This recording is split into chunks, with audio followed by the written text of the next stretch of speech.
I bet those glasses make you see better.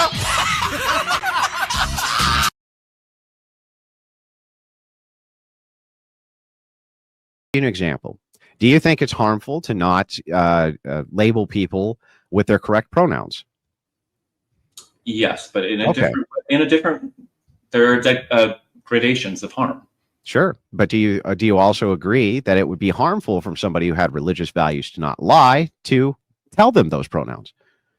I would think that that's wrong, because I would say that I'm not asking you that. I'm not asking you if you think it's wrong. See, I already know that you think it's wrong. I'm asking from the viewer's perspective, the person who you're asking to label them. If they think it's a lie, how can you demonstrate it doesn't harm them? Well, see, I wouldn't use harm as the only frame. I would also use, as you so brilliantly said in your opening, niceness as a frame. I do think there's value to niceness and kindness. And I do think it is unkind to refer to someone in a way that they do not want to be referred to. Is it kind to ask people to lie? I don't think it's a lie.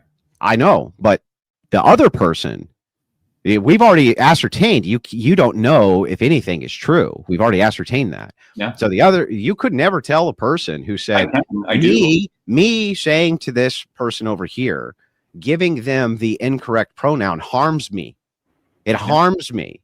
Yeah. In my mind, it harms me. It harms my psychology, or whatever the fuck it is, right?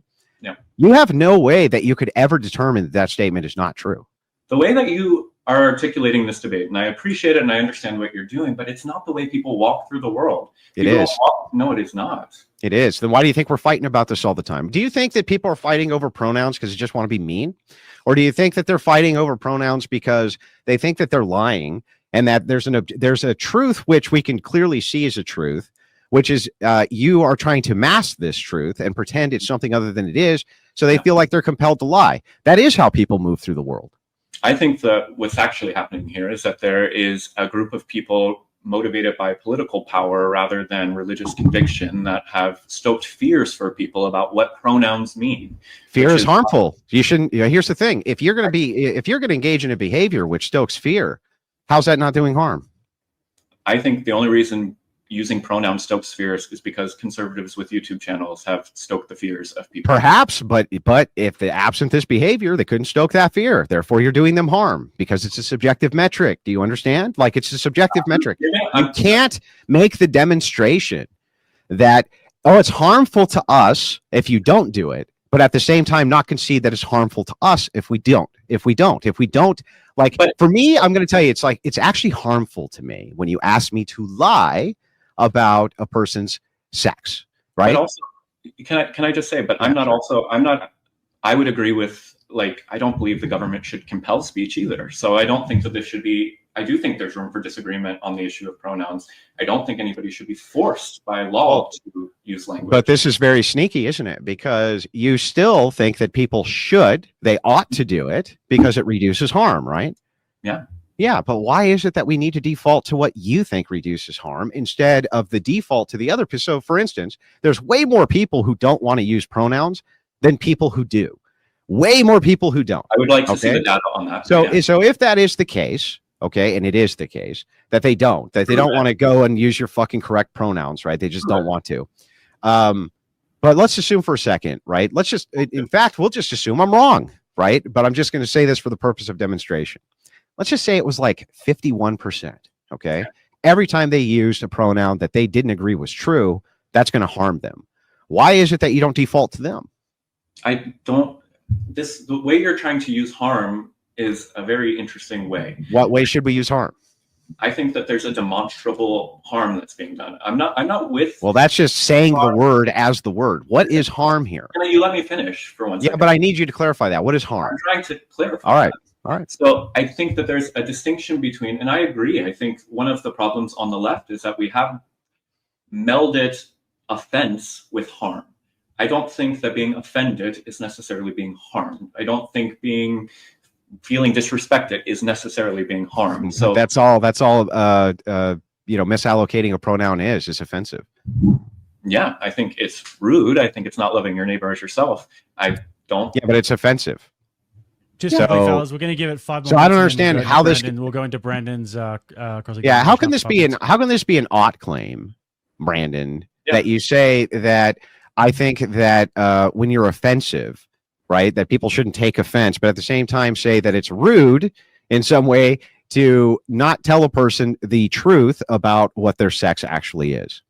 So again, my claims are rooted in the person and the faith of Jesus Christ, and therefore I believe loving your neighbor as yourself means referring to them the way that they would like to. Now, I get your point that you think it's lying to them.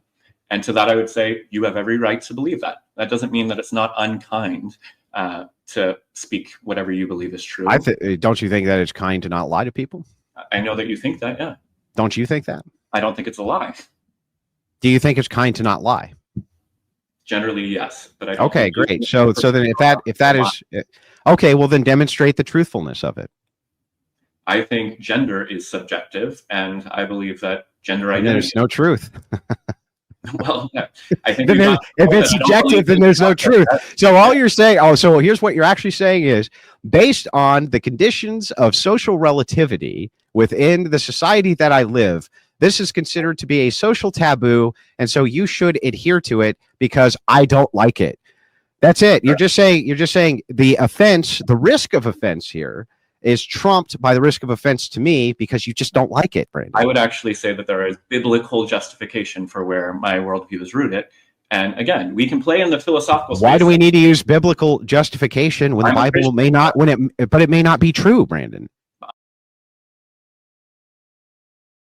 I'm a Christian, and I do believe that Jesus's words are true. Okay, can you demonstrate the truth of your Christianity for me? Loving my neighbor as myself leads to abundant life, just as Jesus taught. I've witnessed that, experienced that. Prove it.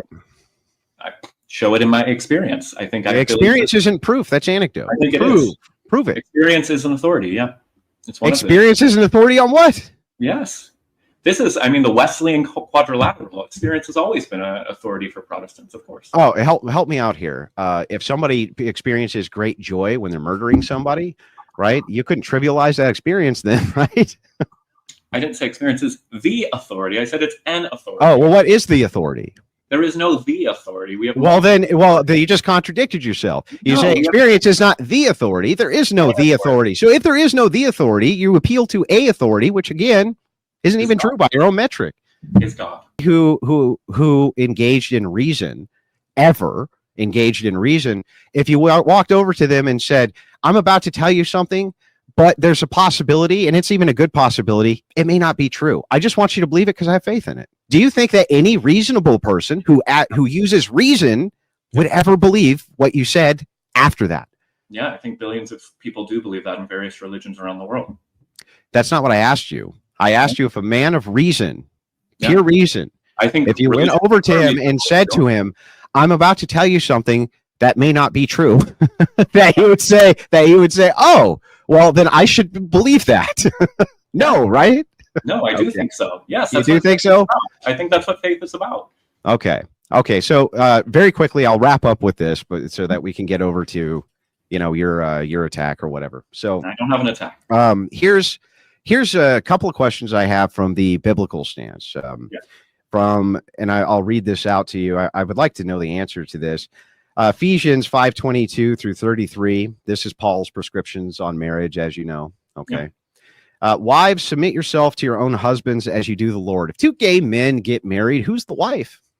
So you're trying to make a descriptive statement, a prescriptive statement. Paul is writing to a general heterosexual context. He's not addressing same-sex marriage relationships, which did not exist readily in his world, so he had no reason to address them. Paul was in Rome, and so hang on. Back up. Peter, when you're talking about Peter, you're talking about Paul. These people were dealing with cultures which were inundated with homosexual relationships, not marriages. Yeah, no, not marriages, but they didn't make a prescription for marriage. So the thing is that are you just saying that Paul was only applying this to this particular people group and that's it? Yeah, he was writing a letter to a specific. So then if that's the case, then prescriptively, this shouldn't actually yield us any fruit for any marriage ever. No, I think you're not hearing exactly what I'm saying. Paul was writing that letter to a specific church of which he was the founder and the pastor of. So he's writing about a question that was raised to him. That's what an epistle is a response to. Sure. And so someone asked a question about a husband and wife, and he's responding about husbands and wife. If he was asked a question about two men getting married, Paul certainly would have responded, but he was not asked that. I see. So you don't believe that the idea of marriage is that the man takes the Christ head and the woman represents the body of Christ and the man the head. You don't believe that that's true in marriage? I don't think that that has to be limited to male or female. Okay, so can you explain how that would work with males? Who would be the Christ head? I don't think it's precisely how it works with male or female either. Well, how does it work? You're the authority here. Tell me. No, I'm not interested. I want to know, how does it work? You're the one using a metaphor used by the Apostle Paul and taking it as an objective. Now it's a metaphor? I thought you just said it was a descriptive claim that he was making based on the people group of the time. You're using different verses. Paul can switch between linguistic styles as he's writing, and he does often. So when he starts talking about the head, the male being the head, do you actually think he means that the male is Christ? No. No, it's a representation of the Christ head, and the woman is a representation of the body of Christ. So if it is the case, Brandon, that he's just silent on this, and this is, by the way, I would say Paul was kind of the authority on how it works with Christian marriage. This is how most Christians model marriage is after Paul. I just want to know, since he didn't give us anything on this, Brandon, what does Brandon think? Who is the representation of the Christ head in a gay marriage, and who's the body? I think that either person in a male or female relationship could represent Christ or represent the church. Of course. Okay, so Paul was wrong? Yeah, Paul's wrong on lots of stuff. Oh, okay. So you just don't believe that Paul was correct about anything? He endorsed it. No, I didn't say that. See, how do you jump from that? This is the problem with your side. I say Paul is wrong on some. Because Paul is wrong on everything. Because the thing is that the Bible's self-referencing, and because it's self-referencing, it has to build off of itself, and it has to be coherent. It has to be coherent. It's not a coherent book. It's a if it's not coherent, there's no reason for us to believe anything that's stated in it. That's such an absurd argument. It's ridiculous. That's how any historian would view anything. By the way, why would you? The Bible is. You don't know what the Bible is. I'm sorry. Help me out. Help me out here. I'm guessing you don't believe in Exodus, right? There's no actual physical proof that the Jews were ever in Egypt and that they were ever cast out, correct? No, I think some of the growing historical consensus is that it was probably much smaller than the Exodus. Well, they don't know. They don't know. The physical proof is extremely scarce, right? Yes, sure. Okay, but if you have foundations which are laid, foundations which are laid inside of something, and then one turns out to be false, the rigorism of the text itself should be in question. But the Bible is not self-referential. It is a library of texts. People didn't know that they were going to be part of one compiled text, especially the New Testament and the Old Testament. And so I think it's completely absurd to try to say that the Bible needs to be univocal. It's not. It was never a book. It's a library of books. What you're doing, again, is you're jumping ahead. I need you to address what I'm saying to you. Yeah, address. If you had any historical text in which a pillar which it rested upon ended up being false, would it not then be the case that you should question the rest of the historicity of such a text? No, because I don't think the writer. Can I finish? The writer of Exodus was not intending to write history. Mm-hmm. Okay, so how would a historian verify the accuracy of a document? In relation to Exodus, tell me what you're. In relation to anything, how would a historian verify? You look for historical, archaeological truth, but that's in a historical text. Exodus is a mythological text, quite clearly. So Exodus isn't true. It is mythically true. I believe myths contain great truth. Yeah, no. But I mean, it didn't happen in reality, in objective reality. I don't think it did. No. Okay, gotcha. Didn't it happen in objective reality? As it's written. No. So the thing is, right, is that if we're talking about Paul being wrong, if you say Paul's wrong on X, Y, or Z, right, you're kicking a fundamental pillar out in which the rest of his text should be questioned, because any historic document in which you find that there's things in it which are not true or were wrong or incorrect, the rest of it needs to be questioned, right? I agree. You should question all of it. That doesn't mean that there's not truth in it. Mm-hmm. It just means you should be skeptical. You should question, of course. So you think that the Bible's an all-you-can-eat buffet? Like you just pick what you want and leave the rest behind? No, I think you use good scholarship, which clearly it doesn't sound like you understand how to do. If you read Genesis 1, for instance, Genesis 1 is a poem. It's a poetic mythic text. So the fundamentalists who want to claim that it's now a historical biological text that talks about how the creation of the world and the universe came about, they are misapplying a lens to the text that it was never intended to bear. It doesn't make the text untrue in the lessons it's trying to communicate. It just means it was not intended to be a scientific text. So you're forcing it into something it's not, which then makes it false. So when we say truth, right, when you say something is mythically true, are you saying that when you close your eyes and you envision a unicorn, right, that the unicorn's true because you're envisioning it, but it's not materially true? Like a unicorn doesn't exist in objective reality, right? Let me use the metaphor that I would use, which is, because I think this is what we're trying to get at. In the myth of the boy who cried wolf, this is a fable. It is true, and it is not true. I think that is how much of the stories of the Hebrew Bible in particular function. It communicates a moral truth, but the story itself is not true. Yeah, no. I understand what you're saying. So in material reality, the story itself never happened.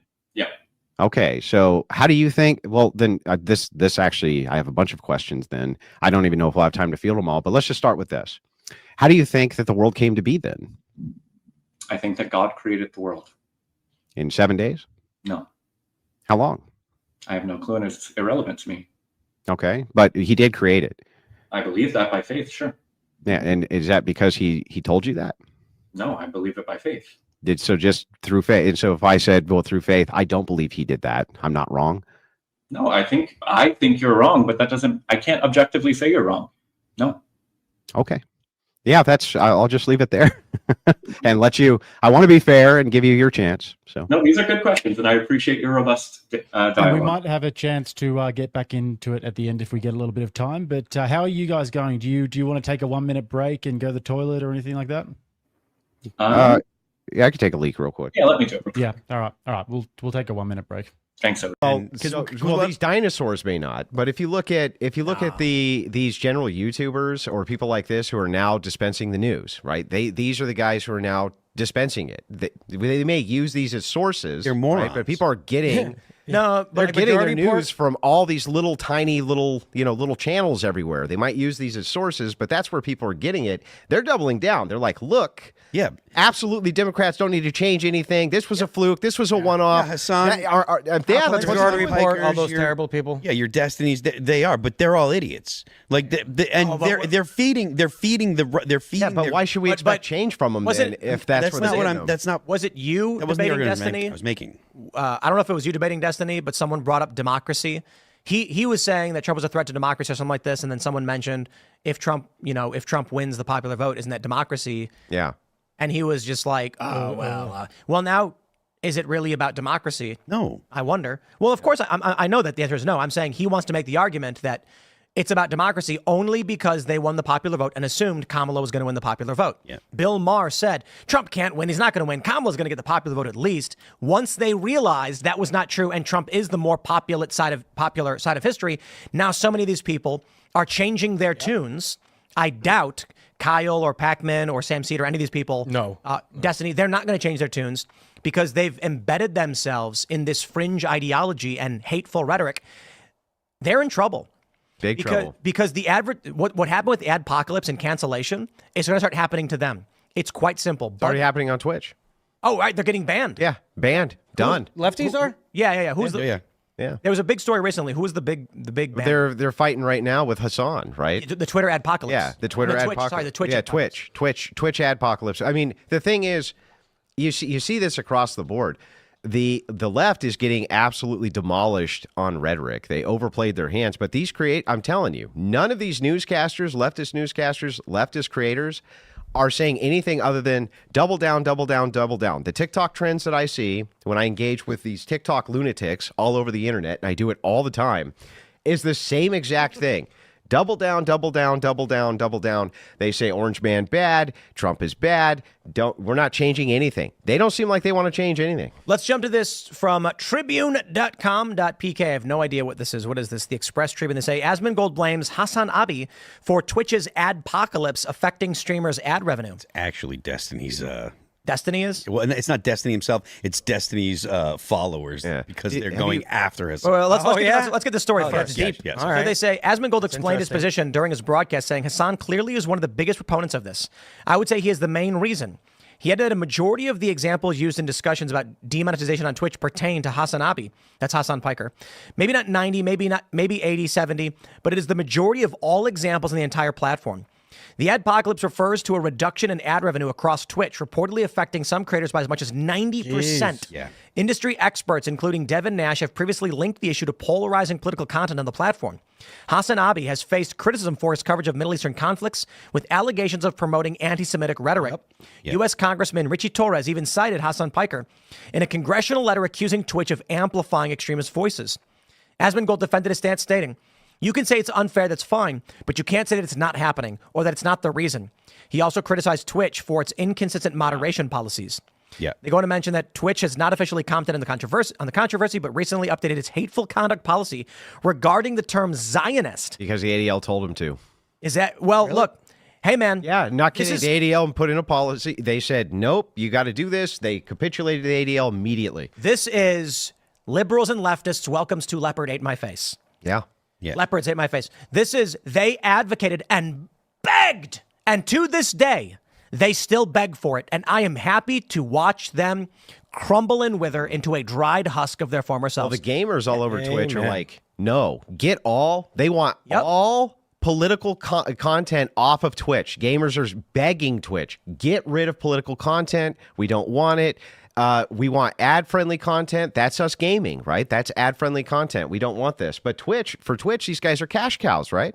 Hassan, they're cash cows. Destiny has a viral video right now where he says that all of the people on the right should be banned.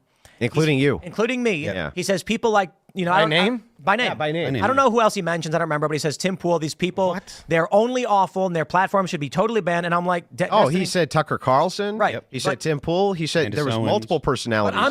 I'm in complete agreement right now with him, and I'm glad he brought it up because we hold the power of the institutions. We won the popular vote. The advertisers are siding with X, and he's going to get himself banned for screaming this. And bye-bye, Destiny. Yo, Disney came back to X too, even. X, that's what I'm talking about. All the major corporations are coming back to X because Destiny and his ilk are on the wrong side of history. Yeah. Destiny wanted to make the argument about democracy and all that. Well, he's anti-democracy. The more he complains, he is opposed to the will of the people. So if he wants to advocate for bannings, I say, well, don't look at me. But my stance on this has changed. And he's by the way, this guy's always been a deplatformer. I mean, going way back, he's always been the advocate for deplatforming, unless it's him. Unless it's 10 years ago, I was in the we shouldn't ban people, we protect free speech, even for those who disagree with camp. Now I'm in the I do not defend my enemies. Yes. Destiny wants to burn down free speech. I say, hey, man, you're on your own. So when they start ripping their revenue away and banning them out, and Hassan as well, I just say, sucks for you guys, I guess. I ain't going to speak up for you. No. Yeah, like, I mean, I'm not. Suffer. Yeah, I'm not going to sit there. I would never go and go out of my way to try and like get someone banned, but I'm not going to do one. I'm not going to lift one finger. Right. I'm not going to waste one bit of breath trying to defend him. Or anyone that says, oh, these people should be banned. If you're advocating for banning people, like, beat it. I'm not going to defend you. What people are saying is even so much worse than that. It's not even just the idea of democracy. What Destiny was saying in that video clip, and I've heard this echoed from guys like Pac-Man and many others, is that all of humanity is benefited by you being gone. You even having a place to say anything is an existential threat to humankind itself. That's what he was saying. Right? And all that happens is that the world's going to improve by getting rid of you. That's a call to action. Yeah. That's an actual call to action.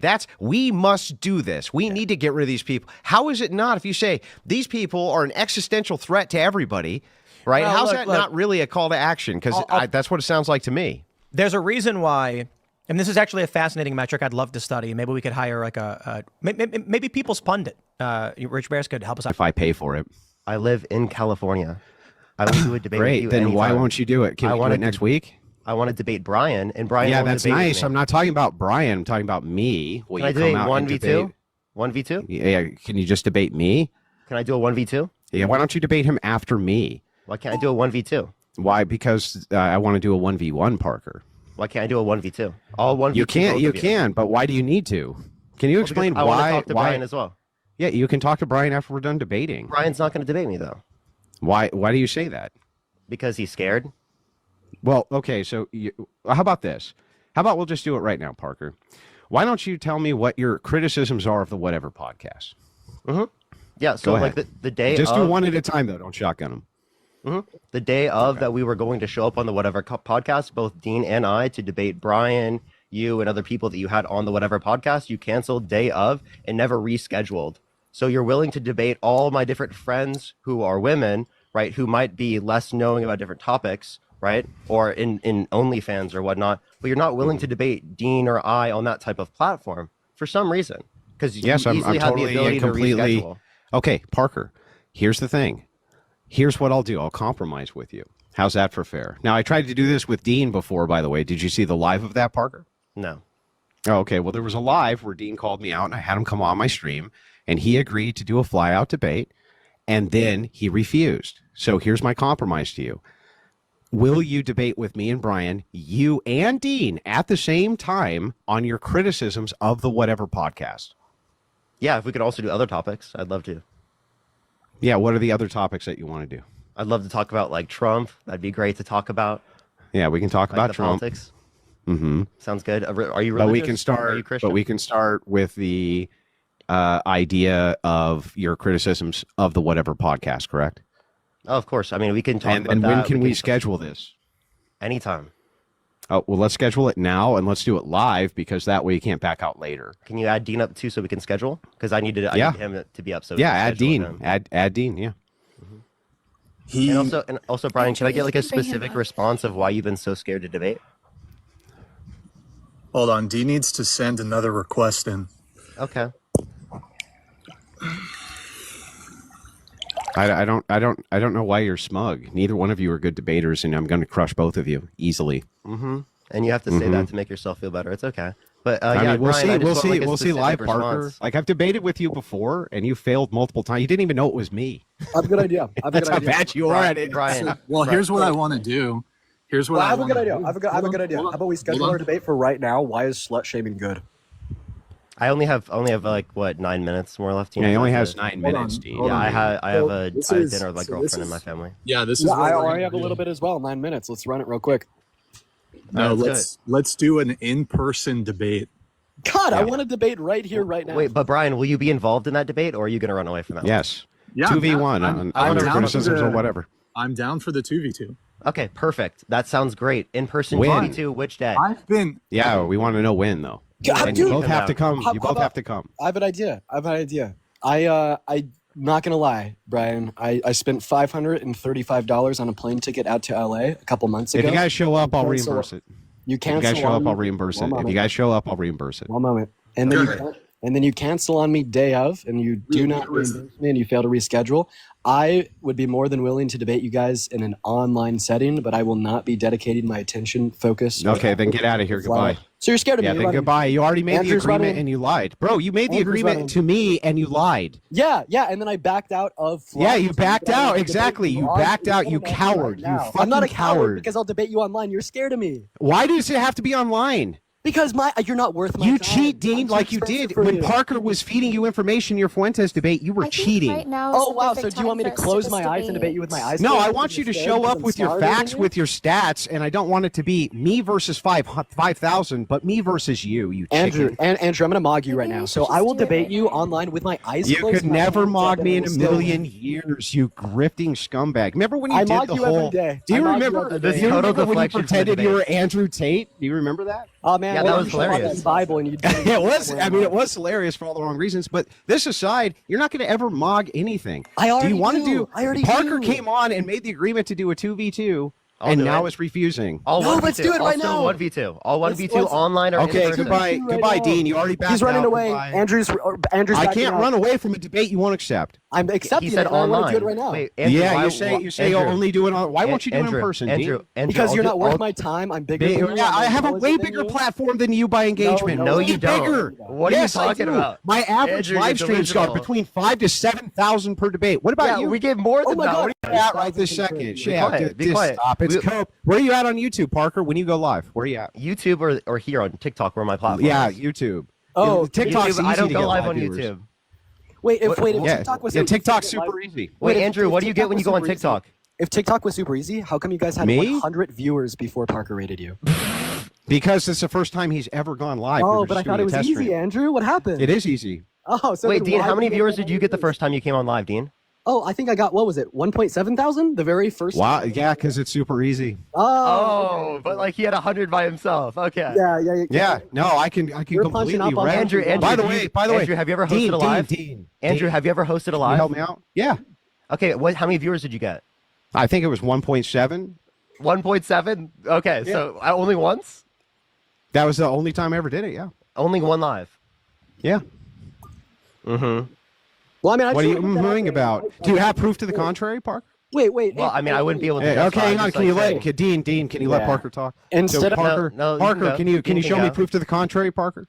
That wouldn't make any sense. It's like saying, "Show me proof unicorns don't Well, exist." then here's the thing, though. Show me proof unicorns don't exist, Andrew. Oh, I'm sorry, Parker. Can Let you me show get me this proof right. unicorns You don't just exist? smugly said as though you doubted it. Yeah.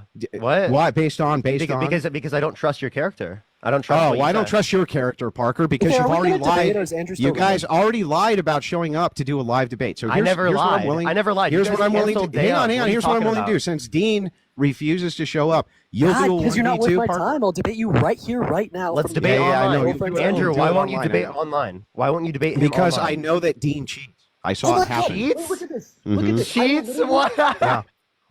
Okay, look at this. Andrew. I'm not even home. I'm not in the studio. He'll debate you blindfolded. Okay? Yes, I will How about debate you that? blindfolded. Okay. Well then, here's what we'll do then, Parker. We'll drop you, and I'll do a 1v1 with Dean right now. Okay, well, I mean, I got to go anyway. So, I mean, I'll Okay, be see you quiet. later. I'll be quiet just until I have to leave. No, you'll just leave, I'll and I'll do mute. the 1v1 now.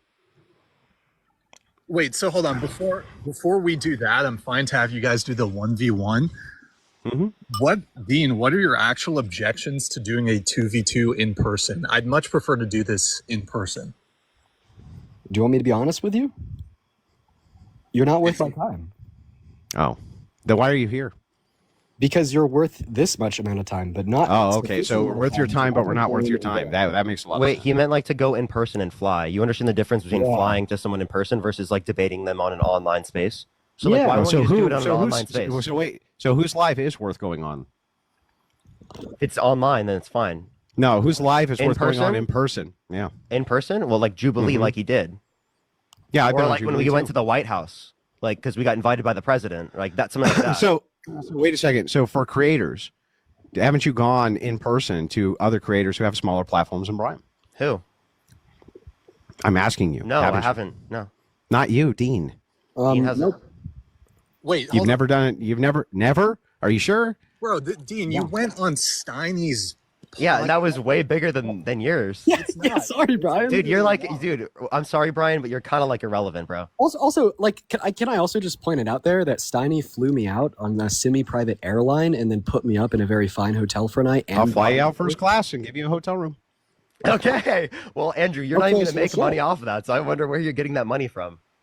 What do you mean? Well, shit. Do you- I'm Brian sorry. doesn't pay Parker, you. you might, Parker, you might want to look Brian this up. doesn't but pay you. I don't know if you know this or not, but I'm consistently in the top 5 most super chatted shows in the United States. I don't know if you knew that. Okay, well, I'm just saying Brian doesn't pay you. Oh, God. Okay. I don't. Do I need Brian to pay me? What's with the meta conversation? I have like 10 minutes myself. Parker has to dip here soon. Why is slut shaming good?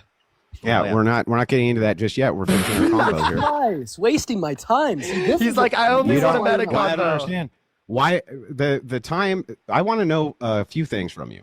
Oh The my first God. thing, Dean, that I'd like to Wait, know, Andrew, just is answer the why it question. Why is stop, slut shaming stop good? talking, Parker. Why is Stop- slut shaming stop good? talking. Answer the Stop question. talking, Nothing but Parker. debating. I'm going to answer the question, but first, I want to finish this. So, Dean, you came on my stream live. You agree that that's true after you called me out via somebody else's stream. That is correct, right? Yeah. Okay. On that stream, you made an agreement that you would come on the Whatever podcast for 2 events. One event would be a debate. The other event would be that you would mingle with the crowd itself and get the feel for the show so that you could make sure that your criticisms were valid, which I thought was fair.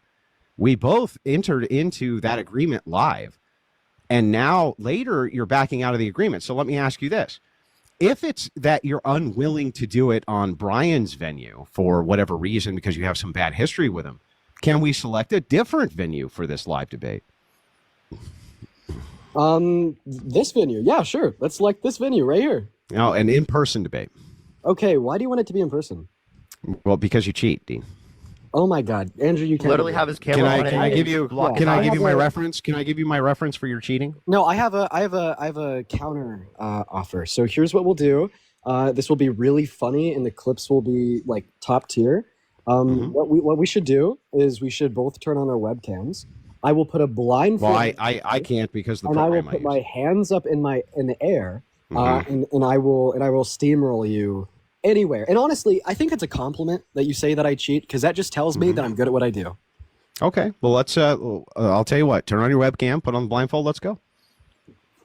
Okay, I got to get going now, but Yeah, go. Goodbye, Parker. Appreciate See you y'all. later. Have fun, Dean. Let's do it, Dean.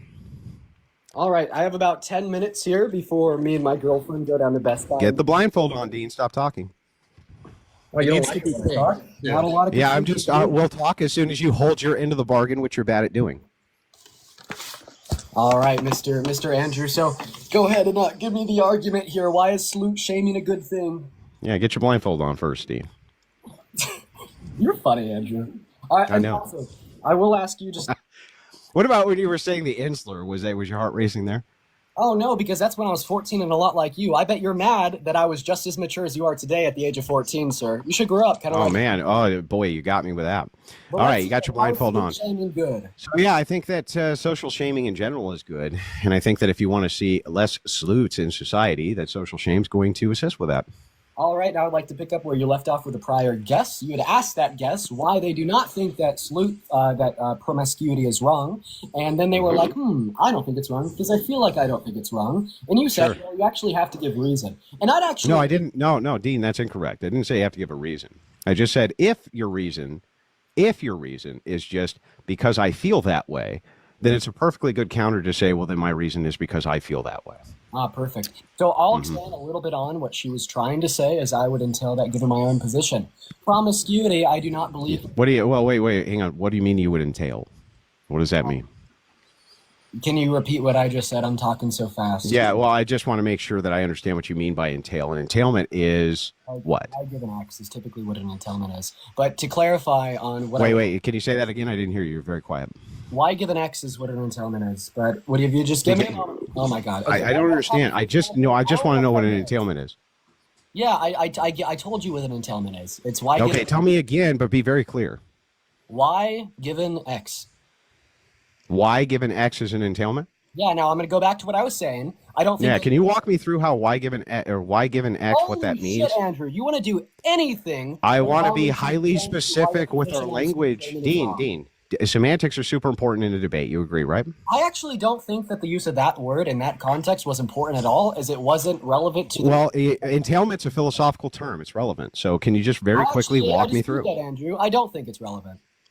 Well, I'm sorry. So when we're doing a debate, if we're doing a debate, a philosophical debate, you know what? What's a fire truck? I think that's relevant. Yeah. So anyway, so if we're doing a philosophical debate and you're talking about semantics and you say a word like entailment, which is a loaded philosophical term, I need to know what you mean by that. Okay. Well, how about I refuse because I want to stay on track. So you're making... Hang on. This is on track. You don't have the mute button. We're doing a philosophical debate. Can you please explain to me what entailment means?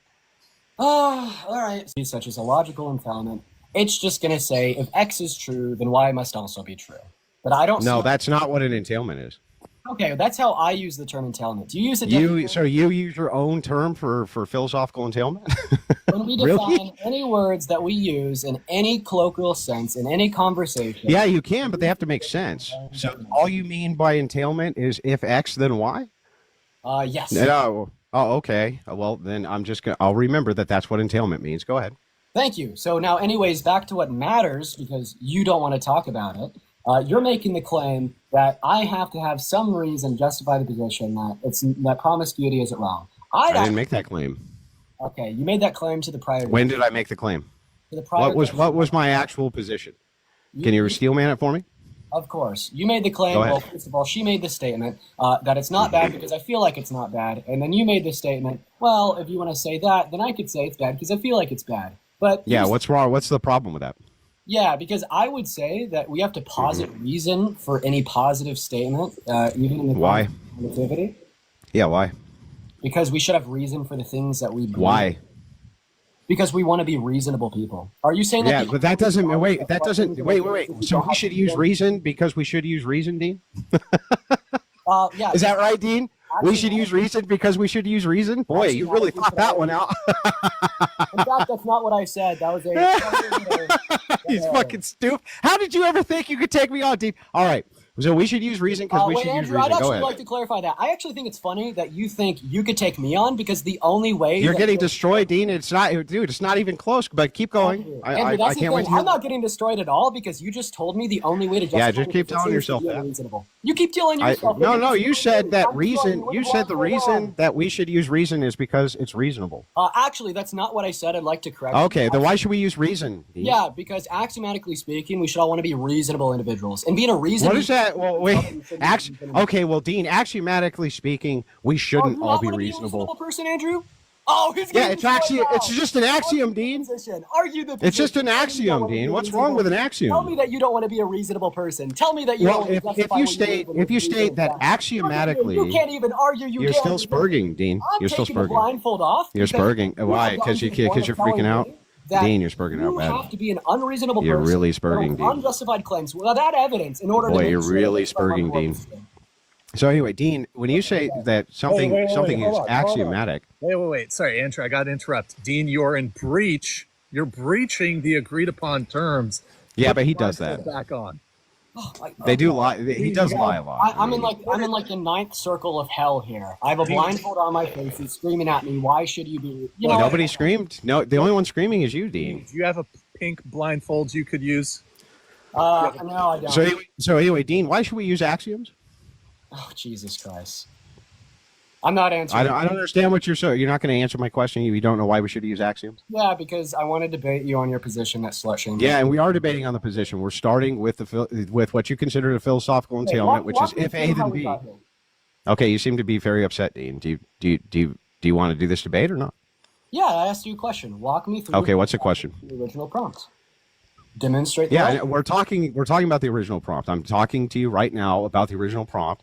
You say that, so your criticism, if I can steelman you, if you don't mind, is that an entailment is if A then B. Okay, but also that it was incorrect for me to do an internal critique of somebody else's position if they say that based on their feelings X is true, and I can't say, well, then therefore based on my feelings Y is true. So then we went into meta-ethics, which we would have to do in order to make a determination about truth claims at all, about knowledge claims at all. And so we're starting with the premise of what is an axiom and why ought we use one, Dean? Okay, Andrew. So here's where you misstepped. So it was on the second part where you said that I had said that in order for her position to be true, that yours also has to be true. And you're saying that I denied that. I'll go ahead and reposit my claim. However, I'd like to be very clear to Andrew, to Brian, and to everybody watching that if you just allow me a minute to speak.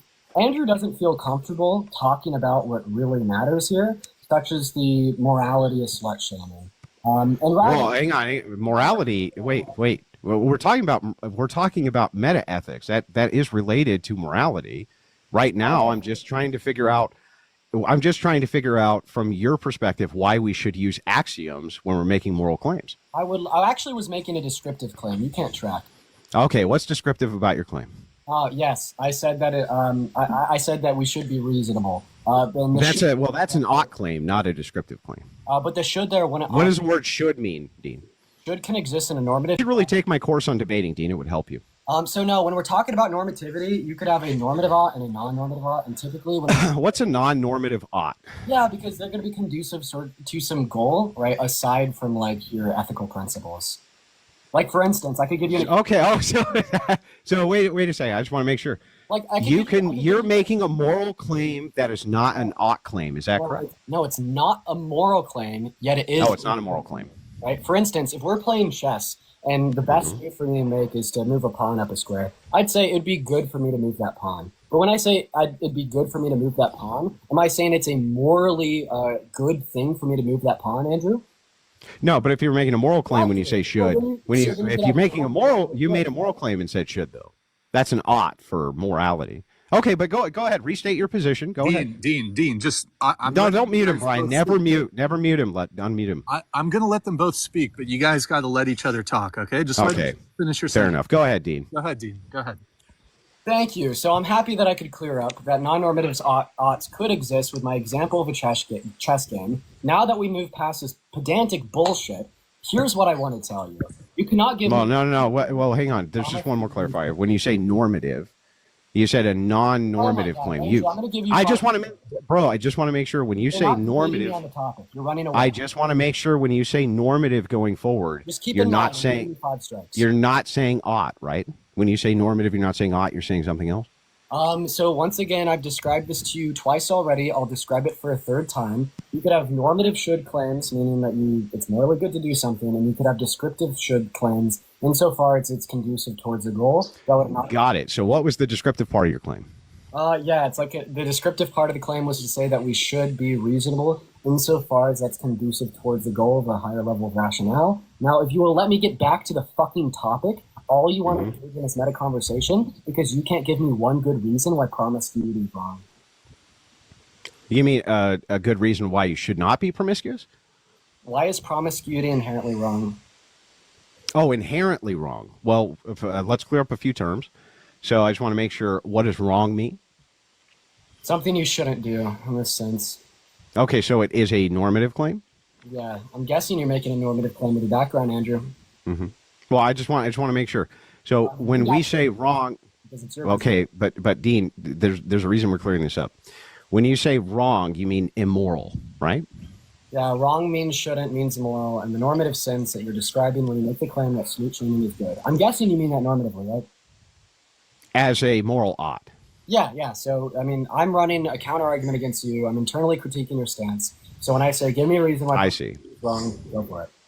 Yeah. So let's dive through this. So we'll just kind of start at the beginning, and then we'll move it through until we get to the end. 5 more minutes. I just want to make that clear.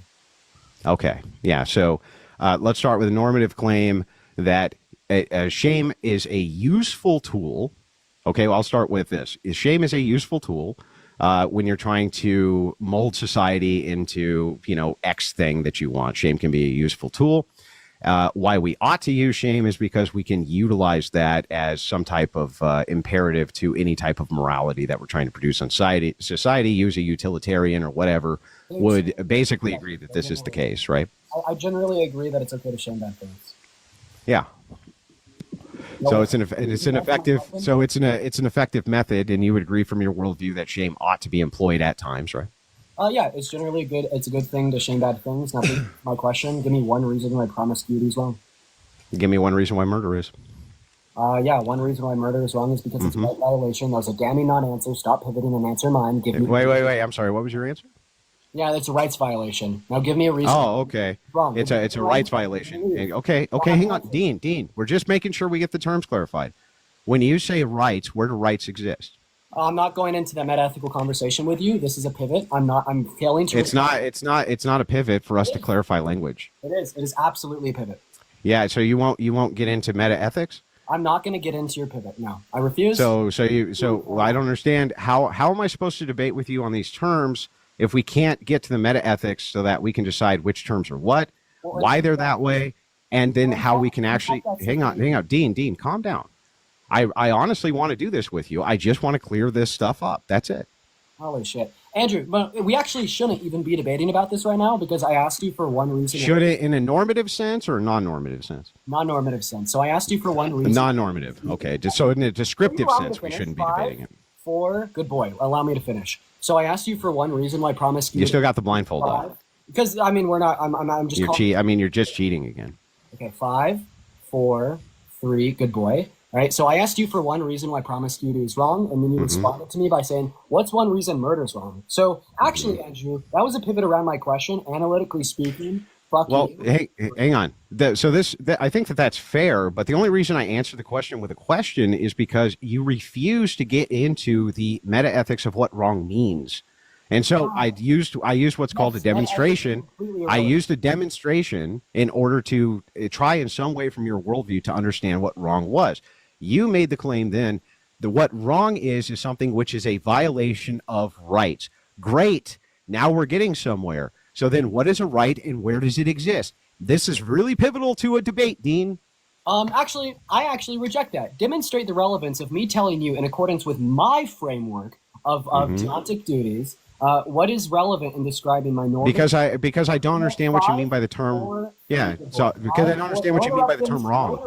I don't understand what you mean by the term wrong. I don't understand what that means. One. Good boy. Allow me to finish. Andrew, stop. You just told me. You just asked me the question. 3, 2. How are you going to ask me a question and then when I answer it, you start counting? Why are you still counting? Can you just engage, Dean?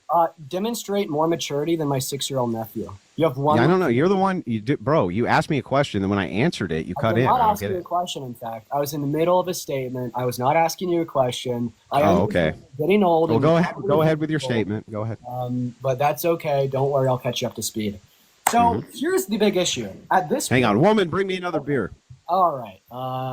You can ask your grandma or whoever's house you're living at. She'll grab you a beer. But go ahead. Oh, I am living at my grandparents', but luckily right now I'm at the girlfriend's house. And unlike you, I don't treat women in my life like shit, and that's why I won't die alone. Anyways, going back. I'm married, Dean. I'm married. Yeah, that's the thing. You will still die alone, unfortunately, most likely. I mean, at some point we all have to. And if you can, Dean, why don't you make an argument? Make an argument, Dean. Yeah, go ahead, Dean. Feelings getting hurt. I'll bow the knee on that topic, going back to what I originally came here to discuss. So I asked you for one reason why promiscuity is wrong. Andrew, be honest, in a yes or no, have you answered that question? Well, I don't understand the coherency of the question. Dean, let him. I have listen. I have to understand what you mean by these terms. Do you know why? So do you? Hang on, Dean. Let me explain. You agree with me? I'll just ask you this question. Do you agree with me that people can come up with any definition they want for a word? Any definition they want, they can come up with, right? Yeah, sure. I'll clear the air. I understand exactly what you're asking for. Great. So then the thing is that hang on, Dean. I'm just going to follow up real quick, and then I'll let you talk. So if that is the case, and it is the case that everybody can have their own definitions of everything, when we're getting into these moral claims, you're asking me to give you a moral reason why X is wrong. Then we need to know what we mean by morals. We need to know exactly what you mean when you're asking me what wrong is. And we need to know what these things are. That's why the meta-ethical discussion is so important. But anyway, go ahead. Of course. Hey, blindfold. Hey, Dean. Thank you, Dean. Okay, and if you're curious what's behind my phone, it is my girlfriend folding her clothes. Anyways, I don't think that I'll be cheating. Anyways, so I asked you for one reason why promiscuity is morally wrong. That's a loaded question. So when we say morally wrong, all that we're saying is that it's something that you shouldn't do in a normative sense. And insofar as where this wrongness is generated from, this would be entailed given your view, as this is an internal critique. So I am not subjugating you, right, to my view. So I'm not critiquing your view. I'm asking simply. So hang on. I'm not critiquing your view. I'm not doing an internal critique. I agree that you're doing an internal critique of my view, and I'm happy to answer to these things. But Dean, listen, just chill out, bro. I just listened to what you said, but what you're asking are loaded philosophical terms, and so for loaded question to ask you for a reason. Bro, could you calm down? Dude, again, if there's a white supremacist on the street, boy, man, you're really freaking out here, Dean. 1 second. You need to stop spurging, bro. If there's like a Christian evangelicist on the street and they're like preaching, what's an evangelicist? Oh, I'm not answering that question. And they're preaching that it's wrong. Oh, you don't know what an I've never heard. Is evangelicist a word? I'm looking it up. I mispronounced it, but it's going to be typically more evangelicist. Catholic Church down south, particularly. No, you mean an evangelist, not an evangelicist. Yes, okay, gotcha. So, are you going to highlight the fact that I mispronounced that word? Are you going to listen to me insofar as why you will not answer the question? Words matter, Dean. I'm just trying to be very specific here. I actually doubt that there was any level of relevance to you interrupting me and correcting my pronunciation of the word. You just cannot. I want to make sure I know what you're talking about, Dean. I'm sorry. I actually completely doubt that. I think that you can't hang. Well, I mean, you doubt. I'm sorry, you doubt things. Rather talk about anything. Sorry about your emotional state, Dean. Well, I appreciate you apologizing for my emotional state, as you're the one that. Yeah. I am sorry that you're in that emotional state. Yes. So, anyways, I will go and repeat what I said. It is not a philosophically loaded question for me to ask you a reason why you think something's bad. If you continue to posit the view that it is, I will leave because you're not worth my time. Okay, well, nobody cares if you leave, Dean. Go ahead. Okay, so you're refusing to answer the question. No, I just want to dive in. I want to dive in, bro. Do you agree with me that it's highly important? Semantics in a debate are highly important. The meta-ethical foundation, what we mean by terms, is absolutely important before we can. Let them. No, you don't agree. Let each other finish, please. Let each other finish. I don't think that your meta-ethical view, insofar is the internal critique that I'm running on you on where you think wrongness is derived of. Yeah, but I need to understand what you're asking. Why you hold this normative stance. Yeah, well, where it's the right. Listen, that's fair. Like, it's fair to run Dean, you can run your internal critique. All we have to do is clarify some meta ethics. That's it. Well, if I'm running an internal critique, what meta ethical framework would we be operating under? My understanding of the coherency of what you're asking. No, it is your understanding of how you view meta ethics. Why is it relevant for us to talk about my view on that? Because you said the word wrong. You're asking me about the word wrong. Yes, but so it's important for me. Hang on, bro. Do you want me to answer? Your view. All right, you let me know. Again, I'm leaving. Andrew, Okay, so real quick, Dean. There's a couple things here. First, nobody gives a shit if you leave. Second, okay, it's super important for me to understand the cohesiveness of the terms that you're using when you're asking me these questions so that I can give you the answers to them. This is Philosophy 101. There's a course you should take. It's called Debate University. You would get a lot of value out of it. Right now it's on sale through the new year, by the way. Okay. So I'm going to go ahead and just posit this as a last statement. If you can't answer my question following from this, I'm going to go ahead and dip. So all that I've tried to do and the entire time that this debate has been unfolding is I've tried to ask you one simple question. The one simple question that I've tried to ask you is give me one reason why you think promiscuity is wrong. Okay? And in our conversation so far, allow me to finish before you interject. You've asked me about my meta-ethical framework. You've asked me about what I mean by an entailment. You've asked me what I mean by an axiom. You've tried to talk to me about how you pronounce like certain words related to the Christian faith. But meanwhile, you've been able to successfully evade everything but giving me an answer to that question. In fact, the first time I asked you this question on can you name one reason why promiscuity is wrong, you literally responded to me by asking me for a reason why I think murder is wrong. So Andrew, and in good faith, I will ask you one last time. The question I'm asking you very specifically is, are you able, literally, I don't even know if you're able to do this, your abstract thinking ability is incredibly low, are you able to name one singular reason why promiscuity is wrong? Now, it is important for me to clarify in terms because you deem semantics to be incredibly valuable and important to these conversations. Yes.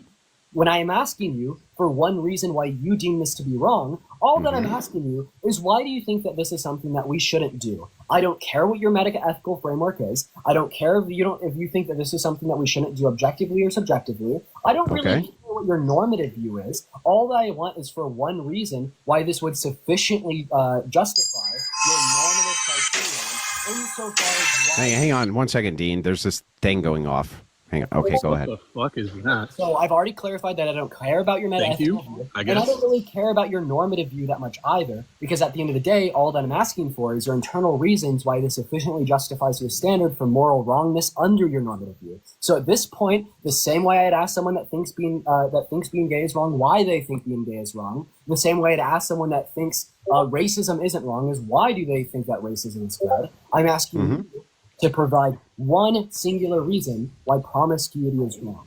And I can't wait to do that. I just want to ask you a couple of clarifying questions. That's all I'm asking for. Here, Dean, hold on. Andrew, if Dean answers the questions, like how long will it, like 3 minutes, 2 minutes? How long do you it's just a few questions so that we can clear up a few Okay, do you need 2 minutes? Andrew, how much? Give me like just a few questions, maybe like 2-3 questions. Okay, Dean, is that okay? Dean, can you answer just 2 or 3 questions for Andrew? I failed to see any possible question that would be relevant. What are your questions? I mean, let's see if they're relevant. For the sake of time, just answer them, and then. So the first question is, what does wrong mean when you're asking me if something is wrong? What does that mean? I already clarified on that. You weren't listening. Yeah, I know. Clarify again, though, please.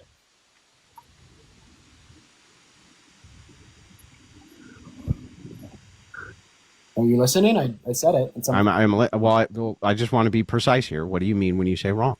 I already said it. I say it again. It's something that you shouldn't. Yeah, say it again, please, so that I understand. It's something you shouldn't do in a normative sense. Okay, so you ought not do the thing. Yes, bro. Holy shit. Okay, so we ought not do the thing.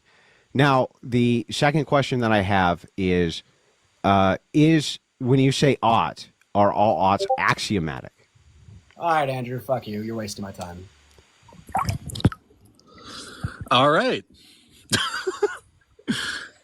Andrew, you still there? He left. I'm still here. I don't. Where'd Dean go? I think I just had a couple clarification questions, but he just said "fuck you." And oh wait, no, we got to do it to the other side. Yes. Oh wait, no, that. All right, there we go. Okay. All right, Andrew, debate yourself. Andrew versus. Okay, now Brian, will you moderate in case I get way too far out of line here? I will moderate. Okay. So the theory of evolution is based around the idea of natural selection. Natural selection is all-encompassing. No, you're wrong. Here's your biggest problem is that you forget about epigenetics and you forget about mutations in the gene pool. Incorrect, Andrew. The truth of the matter is that even these mutations in the gene pool could never continue, including blue eyes, which is what one of the ladies brought up, unless those recessive genes were able to reproduce.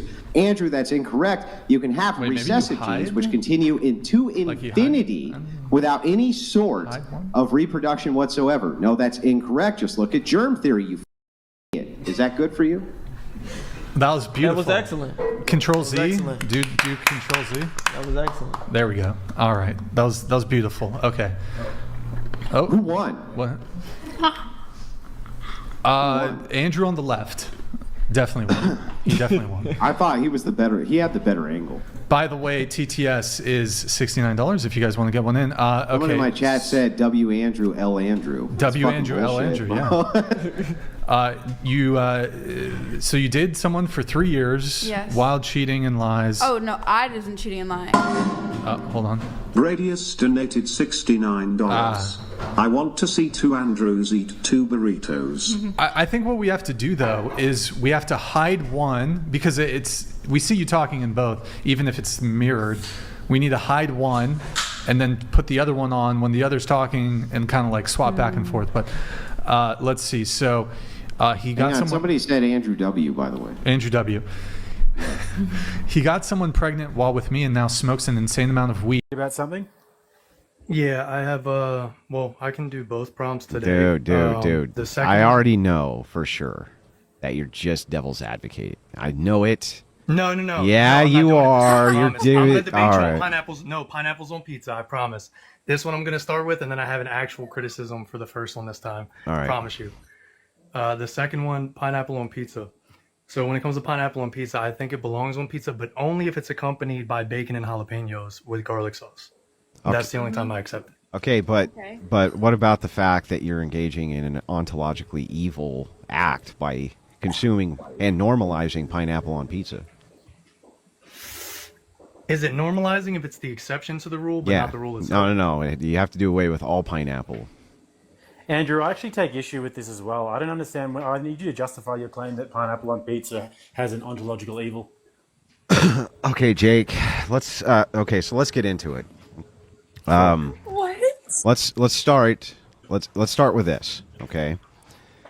So I would say, and I can't use this word on TikTok, but the only types of men who eat pineapple on their pizza like to date other men. That's my claim. Do you have a study, or hold on a second, Divinity? This is an important debate.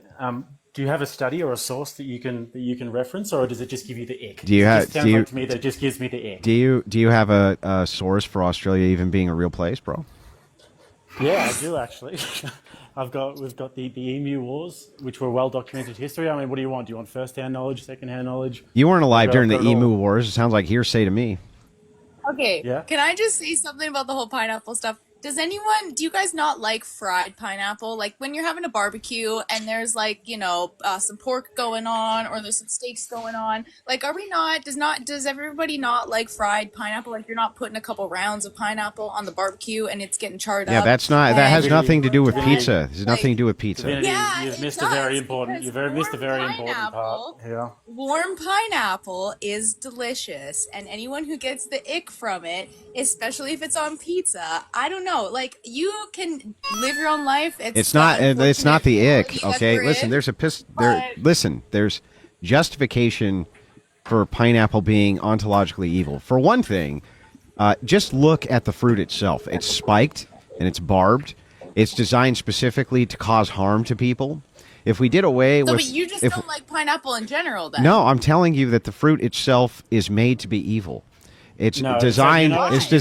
This is not ontological. What you're saying is that the fruit itself. What does ontology mean, Jake? You're just looking at ontology means it's a study of being. The nature. Yeah, the nature. So it's got to be ontologically evil. The nature of it is to hurt you. Well, is a porcupine ontologically evil? No. Porcupine has. Yeah.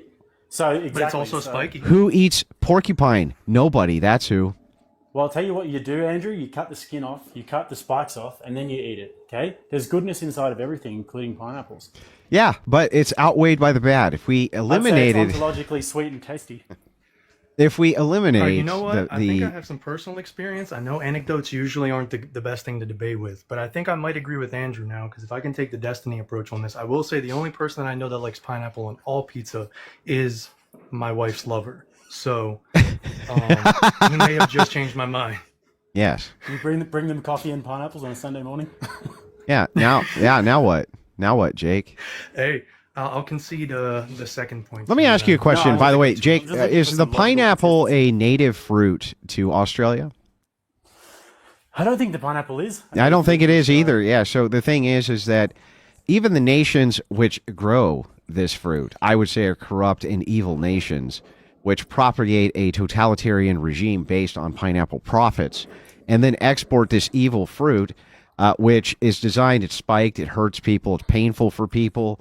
Right. And you force them in these third world nations to make your kind of delicious, sweet filled pineapple that you then put on pizza. It's a pretty disgusting outlook, really. I'd say this is a correlation causation fallacy. You'd have to show me some data that it's more than just correlation.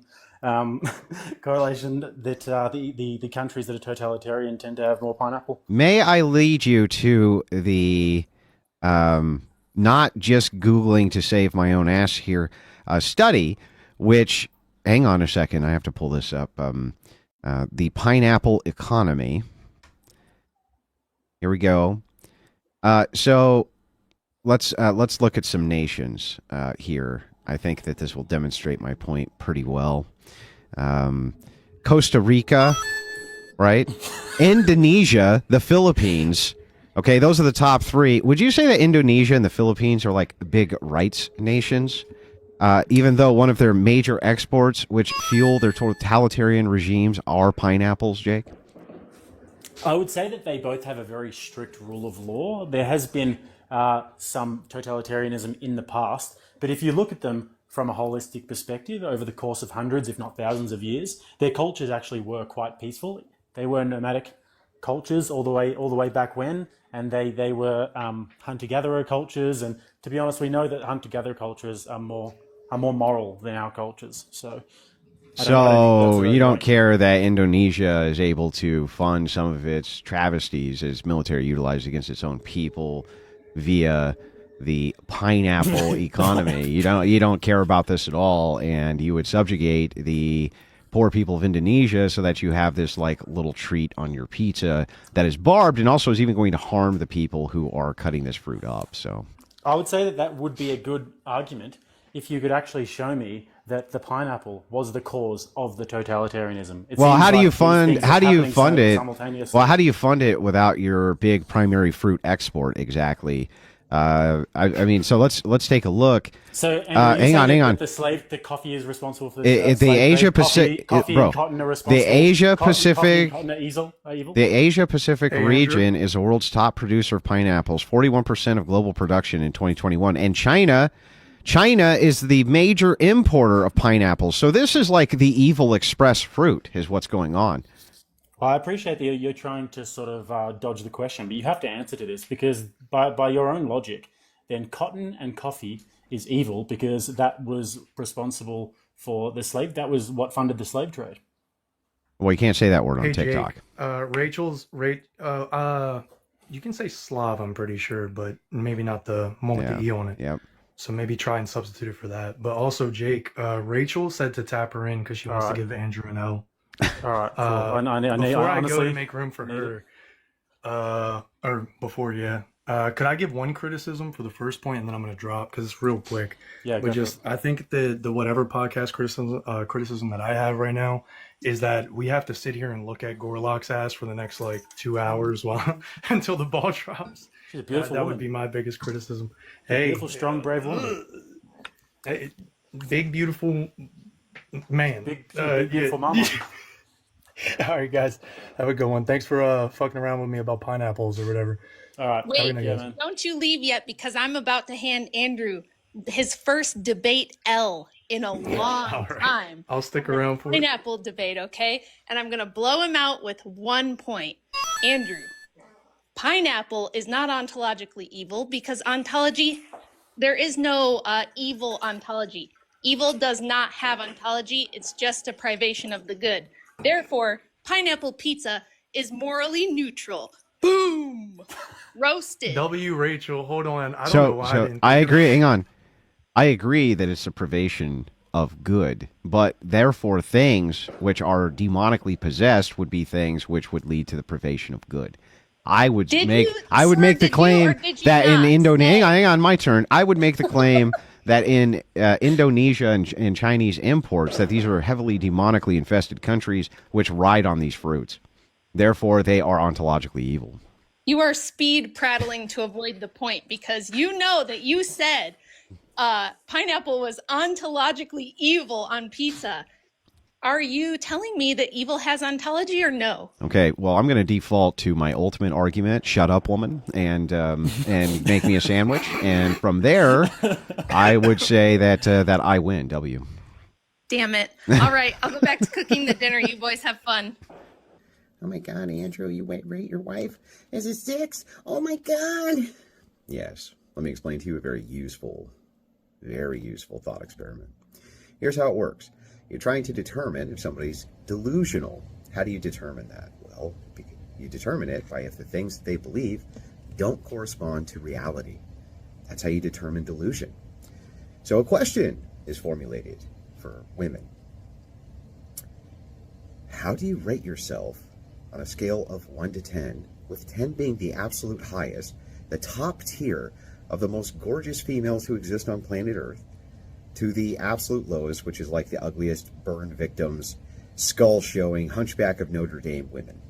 All right. Well, as you could imagine, most logical thinking men know, most women exist in the average. How do I know that? Because otherwise, it wouldn't be fucking average, would it? It would be something else that wouldn't be average.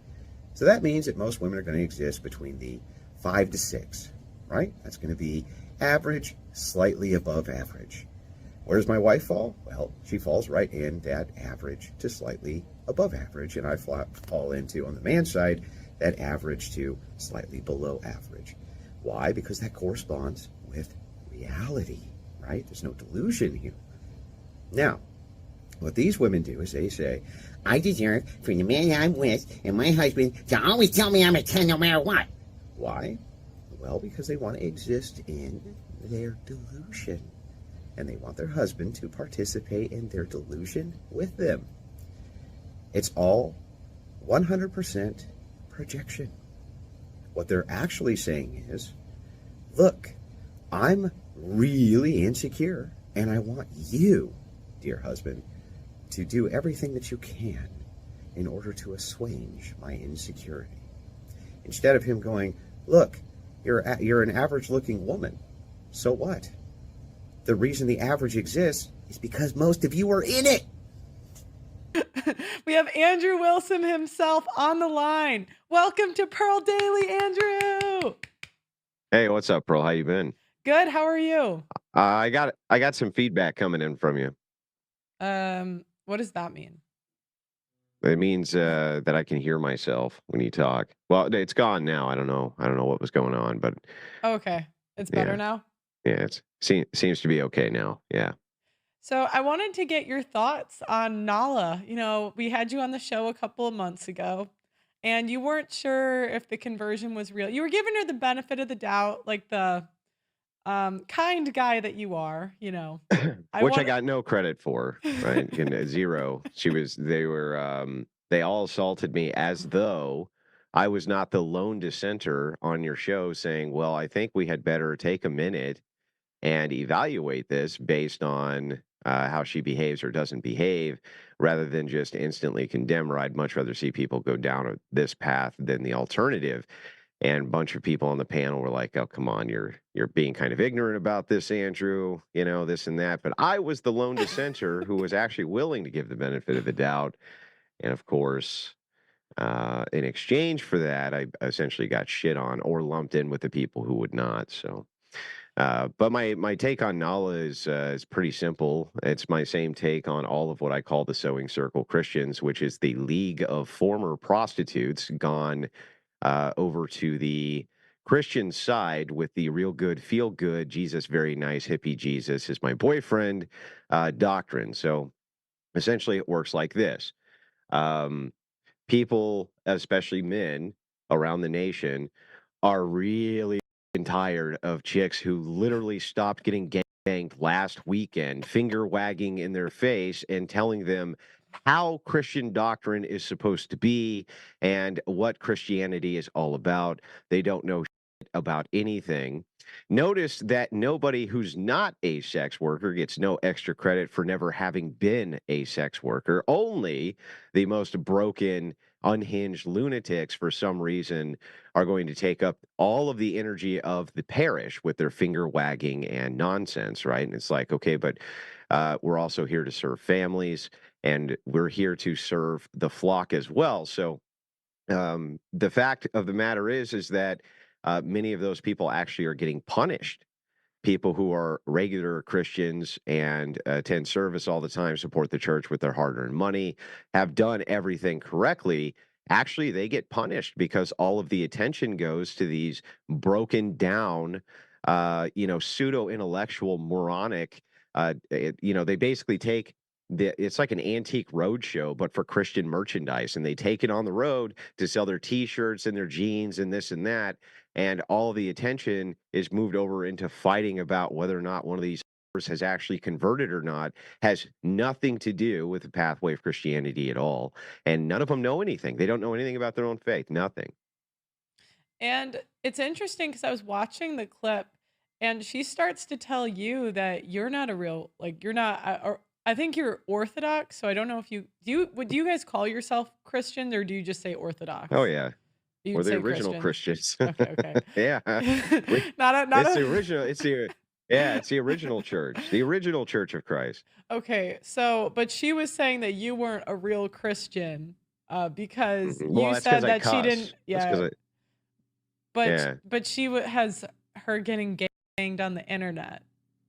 So it's well, but that was last week. This is a long time ago, Pearl. I mean, I cussed yesterday, and so therefore, Andrew, bad, not a real Christian. But she got up off the floor a couple of months ago, Pearl. She got herself up off the floor and managed to get herself down to the dunking tank. Therefore, all doctrine right, all things said right. Andrew bad, Andrew evil. Well, and it's interesting because I don't think anybody would question her conversion if she went to, I don't know, did charity work for 2 years or, like I don't know. Conversion, but I mean, conversion to what? Conversion to heresy.com? Like, this chick is the worst cope machine I've ever seen. I literally have clips of her denying the Trinity. Show them to people. And they're like, well, yeah, but she was confused. And I'm like, well, then why are this fucking idiot running around telling people about doctrine? What are you talking about? If she's that confused, how do you deny this statement, bro? Jesus Christ is God. How do you deny that? They're like, oh, I was really confused. That was a super confusing thing that you said, Andrew. I'm so confused. You know, like, no, you're not confused. You're dumb as a box of rocks. And what you need to do is shut the fuck up. What these women need to do, what these sewing circle Christians need to do, they need to do what their daddy never told them. They need to shut the fuck up and remain in silence. That's what they need to do. Shut up. They're stupid. They have no business going anywhere telling anybody anything about anything ever. They're dumb, and they should just shut up. They need to shut up. What do you think churches should do when these women? Because I think on one hand, they're empathetic, right? They're like, okay, if you really want to change, what would you say for them to do? To tell them to be quiet, right? Honestly, right? The first thing is they should not be talking out in public. They're new converts. They don't know anything about anything. Nothing. Okay. They're going to people who have been practicing Christians for 20, 25, 35 years, right? Many of them who have official churches, right, which have a 2,000-year-old history. And they're trying to correct them about basic doctrine, right? What are they doing? Shut up.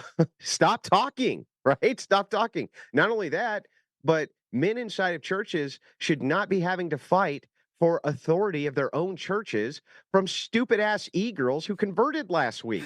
They're not supposed to go in and be like, well, I got my Post-it notes and my nice markers, and we're going to do this potluck. We can, and listen, we need to have potlucks. Potlucks are... No, that's not what this is about.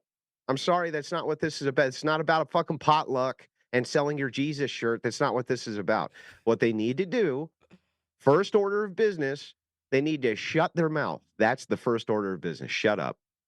Stop talking. Go out and talk about, I don't know, crayons and ponies and shit. But shut up about this because it's embarrassing. It's absolutely embarrassing that men have to go in. They've been working 60 hours that week. 60 hours that week. They go into church with their family, right? They managed to get up on time on Sunday. They drug their ass down to church. They got their family with them, right? They want to go. They want to praise, right? And some finger-wagging e-whore is going to walk over and be like, now listen, all right, I heard, Jack, that last week when you were at work, you stepped on a nail and said, oh, shit. Are you going to repent? What do you think that guy's going to say? What do you think he's going to say? He's going to look at her and he's going to be like, shut up. Shut up. Shut up. Well, and do you know what I noticed also in your, when you were going back and forth with her about if she would listen to her husband, if he wanted to switch churches for whatever reason. At one point she said, well, I would seek discipleship from like a church elder. And I thought to myself, that's how they circumnavigate their husbands to get whatever they want. They just don't go have out. the church elders. They don't have any. They don't. It's the church according to whatever the fuck I want. Okay, Yeah, that's the yeah. doctrine. It's the church of whatever I want. So the Bible is a liturgical document. Laymen are encouraged to read it. They're highly encouraged to read it, but they're not encouraged to come up with their own interpretations of it because it's liturgical. It is not there for you to interpret. That's not what it's there for. So what they do is they go through, they interpret it however they want to interpret it. They take all the parts that they like, which, by the way, is all the be nice parts, right? But they don't like that whole, oh, you got to submit. You got to obey your husband. You got to obey church authority. You need to sit down and shut your mouth. They don't like that part. They like the part where they're like, Jesus said you can't cuss. Jesus said you can't cuss. And that's what he said. Ha. So you said shit, and that's like me getting gangbanged, Andrew. Okay? Fucking ridiculous. They're ridiculous. It's absolutely ridiculous. And now there's a sea of reformed harpy prostitutes who are just like, Andrew must be denounced. They're calling for the church to denounce me, right? And I'm just like, if the church denounces me and uplifts the horse, it's like, I don't know what to do at that point. I don't know what to do. Oh, I saw that you need to seek discipleship on Twitter. There was some woman saying you need to seek discipleship. They need to, and I'm like, why do they call for discipleship of you? and not the woman that was ganged on camera 6 months ago. Well, Doesn't she well, need to say? listen. Well, listen. You have to understand. I'm going to tell you how stupid these people are. Okay, because I think maybe you actually underestimate how fucking stupid they are, but I do not. Having talked with them now, thousands of them across the country, I do not underestimate their stupidity. They actually will tell you with a straight face. They go, her head was dunked. Jesus convicted her. Therefore, all of the patterns of behavior which she has engaged in her whole life, which have created life-destroying habits, are now done. All those habits, those are gone. Those are gone. It's like saying that you have a man who's addicted to and you go in and you baptize him, and suddenly you don't ever have to worry about pain again because after all, that entire lifetime of habit forming, right, is suddenly somehow gone based on the fact that they go, and then if you question it, they say, are you denying the power of Christ? It's like, no, of course not. You know what else Christ gave us the power to do? Use logic and reason and understand that people who have habitual bad habits, who are so demonically infested that they're getting on camera, that perhaps it's going to take a little bit of time, perhaps, oh, I don't know, many years of your life before you form enough new habits to stop being, an insufferable heretical bitch. That might be, like kind of, that's where I would start. But what do I know? I'm just rational. Well, and oh my gosh. Did you see the video? I'm like, they're coming for me because they're saying that I wasn't a real Catholic or Where's whatever. the debate? Where's the debate? I was told that within 3 weeks there's going to be a debate. She was going to go on her Instagram the next day. She was going to do a 1v1 or a 1v2, me versus her and her husband. She promised a debate with you. Where's the debate? Oh, she didn't respond to me. Did she respond to you? No. Oh, no? No. No, No. Oh, yeah. I thought she would actually because she seemed so gung-ho at the time, but I just think I have too many receipts. Gung ho to make a fool out of herself, right? Like, right. This guy is so dumb. I asked him, he's so stupid, this dude. I asked him this question. If a 7-year-old would be cured from cancer if you said the word fuck, would you say the word fuck? And he was like, no. That's it. I'm not kidding. That's how dumb this guy is. Wow. The guy that There's like the guy that not married even her? not even basic reasoning. What's that? The guy that married her? Yeah. Yeah. I'm like, I Yep. just don't do you think Michael Knowles just did it for the clout, or do you think he really believed it? I think that just like the Trent Horns of the world, like I like Trent Horn fine. He's a nice enough guy. You know what I mean? But sometimes these people get so caught up in the idea of appearances, right? Things need to appear a certain way, even if they're not that way, that I think that they lose the plot. Yeah. They lose the plot.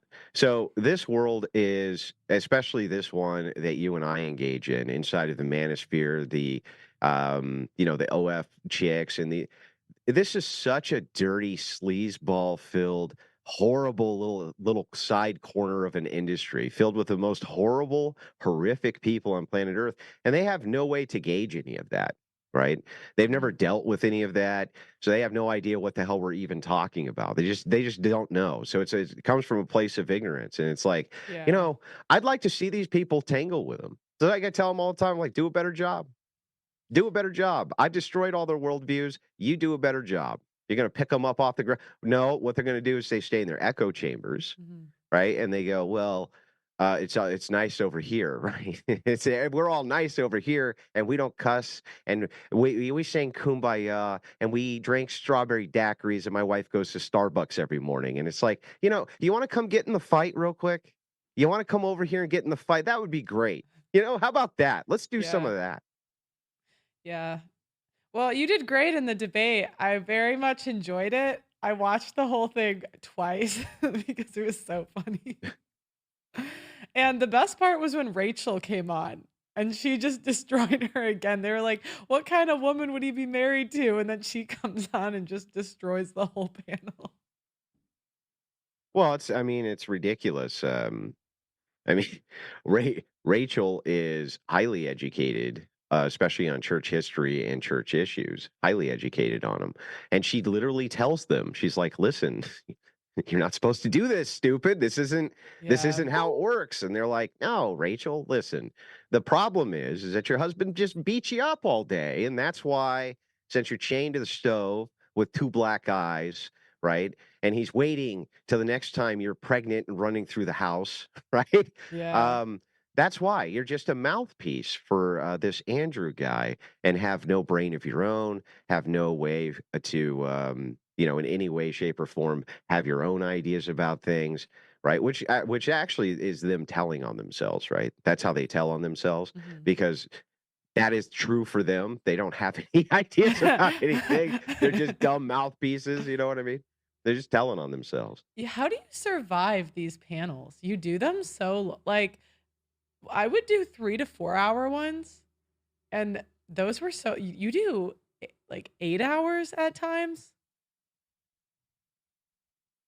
Yeah, well, because here's the thing, right? Is I said a couple of years ago when I first got into streaming, right, and debating, that the trenches were pretty empty. They're remarkably empty. Like, it's not any wonder, really, that all of society was essentially overthrown and remade in the image of the leftist harlot and the degenerate. It's really no shock to me because nobody puts up any fight at all. Nobody puts up any resistance at all. And it's like, maybe you can criticize my methods, or maybe you criticize that you don't like a thing I said here or a thing I said there. But I'm always just like, well, where the fuck are you?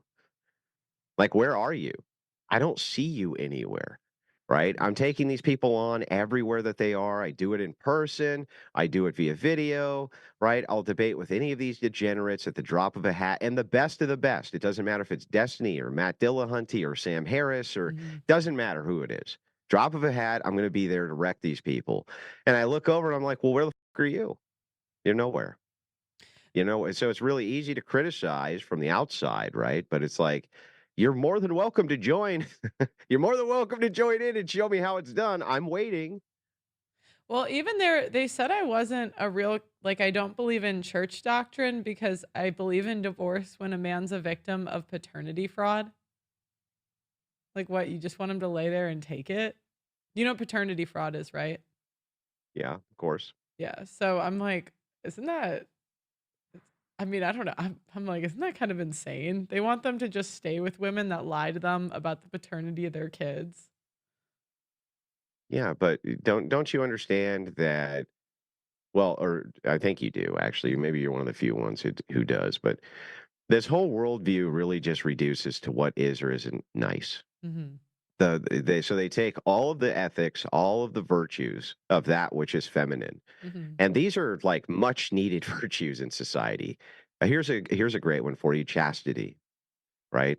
Obedience, right? Things like this. These are feminine virtues. These are the things women used to get uplifted for, right? And they take all of these fantastic virtues that women are supposed to have, and they put them all into a meat shredder and grind them into dust and then bake them into a nice pie. And so the entire idea here is that all of these virtues don't mean anything. All that matters is the emergent cult of being nice. And what's even worse about this is it's just being nice based on relative cultural standards. Like, if you ask some of these people, like over in England, they call each other cunt all the time, right? It's how friends greet each other. You're like, well, are they sinning? Well, no, because culturally, that means something different. So it's like, well, then we've reduced this to intent. And so if somebody steps on a nail and they go, their intent's not to be cruel to the Lord, right? That's not their intent. But what they do is they create something which is so perverse.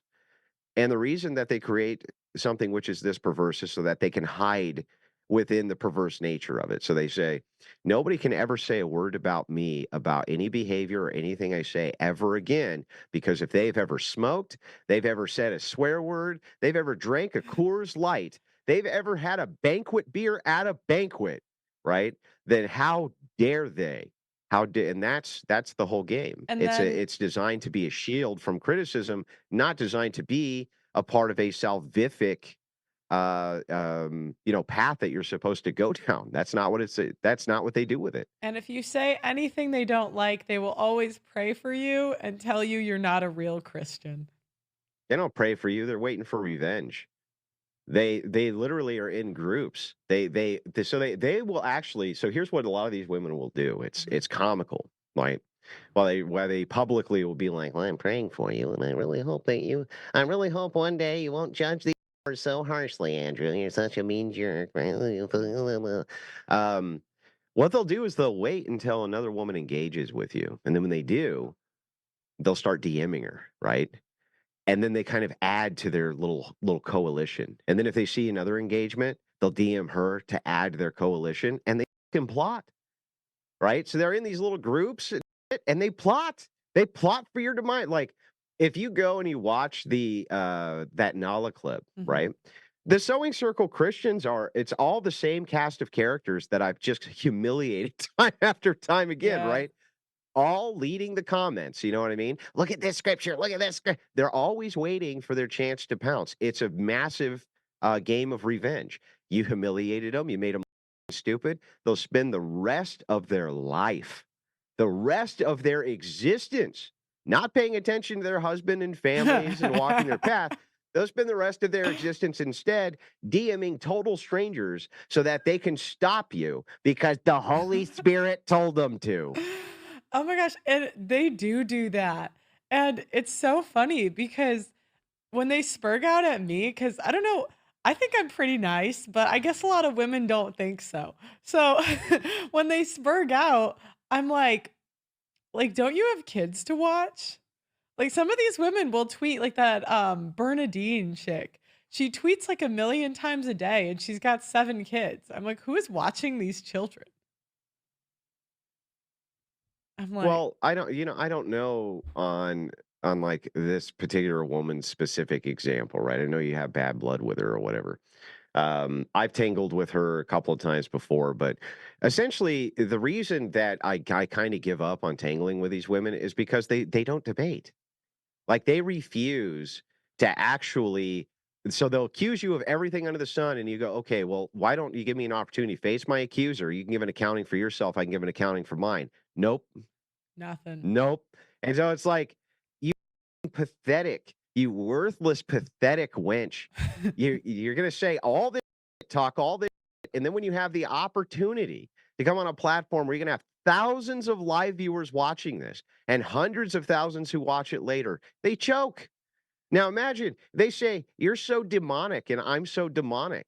Oh, you have your opportunity to come in and prove it, and you choke. Who chokes in front of demons? Who's a Christian? Who chokes?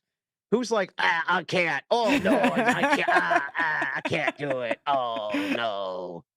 It's impossible. Yeah. So funny.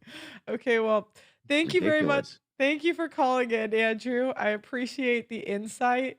And do you have any other final thoughts on the Nala? I don't even want to call it a debate because you just destroyed her.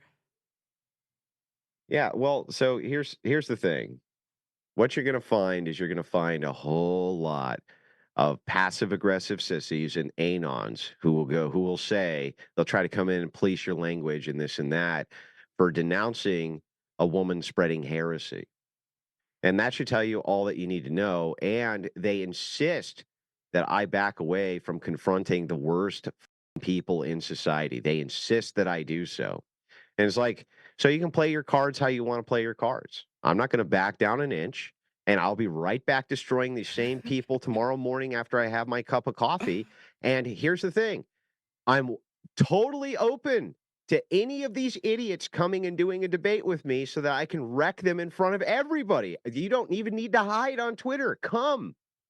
How can you ever say this guy's a horrible demon when you have your chance to come denounce me? You fucking choke. How do you do that? How does that work? How do you choke? It's your tone. You just have an evil tone. It's I a guess. tone. Yeah, it's a tone. I tell you, it's a tone. Like, I mean, Pearl, you got to tell your audience though, right? Like I've been pretty mean to you. I've been pretty mean to Pearl. Like I was like, "What are you doing, Pearl?" One time, and another time I was pretty mean about something else. I don't remember. Pretty mean guy. Ever? Are you being serious? I'm like, I don't think you've ever been mean to me. I'm joking. I'm just saying, like, the thing is I'm actually a very nice a guy most of the time, but essentially I'm always, I think, a very kind man. But it's just for some reason people are like, I'm going to take everything you believe, and I'm going to pull it out publicly, and I'm going to take a giant steaming on it. And you just need to sit there and take it. And then when I don't, they go, "That's not very Christian of you." You know, it's all weaponized. It's all weaponized. So that's all. I'll leave it with that. Well, thank you very much, Andrew. Feel free to call in anytime, 3:00 Central. All right, happy to do it. You take care, Pearl. See ya.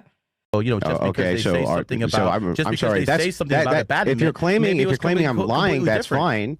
I just would like the proof. Well, I mean, you're taking care of another man's kids, aren't you? And the proof that I've done anything wrong is? Well, the proof is that you took an oath to a wife, and basically you broke that vow. No, I and didn't. now you're with a different woman. First of all, I was a secularist essentially. I had a courthouse wedding. That's one, and two. Well, I won't even get into all the details. They're not even important. But yes, they are. The thing is like. Gary, it was completely appropriate to have such a divorce. One, and two, same thing with my wife. She was abandoned. Like, what do you want? By the way, it would be the most Christian as far as Christian ethics. It's the most Christian thing to do to take care of the people who are around you. Like, why would, for instance, like if your brother died or something like this. Wouldn't you take care of his kids? That's a false narrative. No one died. Wouldn't you take care of his kids? No, what happened is another man left your wife, and now you're taking care of him.